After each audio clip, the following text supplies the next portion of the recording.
Party ఫిరాయింపుల గురించి ఏం చెప్తారు? ఇప్పుడు రీసెంట్గా కాంగ్రెస్ ప్రభుత్వం వచ్చిన తర్వాత దాదాపు బీఆర్ఎస్ పార్టీ నుంచి 10 మంది ఎమ్మెల్యేలు ఫిరాయింపు జరిగింది. సో ఎవరైతే ఆ పార్టీ మారిన వాళ్ళ మీద కేసు వేయడం కూడా జరిగింది. త్వరలో ఉప ఎన్నిక కూడా రాబోతుంది అంటున్నారు. సో ఈ పార్టీ మార్పుని మీరు అసలు ఏ విధంగా చూస్తారు? ఒక రకంగా అది విలువలు లేని వ్యవహారాలు. విలువల్ని పోషించే వాళ్ళు అయితే అట మారరు. సచ్చినా బతికిన ఒక పార్టీ చుట్టే ఉంటాడు.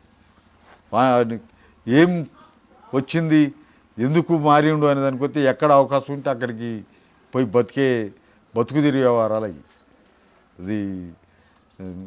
అది ఇప్పుడు ఇలా కాంగ్రెస్ నుంచి బీఆర్ఎస్లోకి పోయినాడు కానీ, బీఆర్ఎస్ నుంచి కాంగ్రెస్లోకి వచ్చినాడు కానీ, ఎక్కడ అవకాశం ఉంటే అక్కడికి పోవటానికి చూసే వాళ్ళు తప్ప వాళ్ళకు విలువలు లేవు.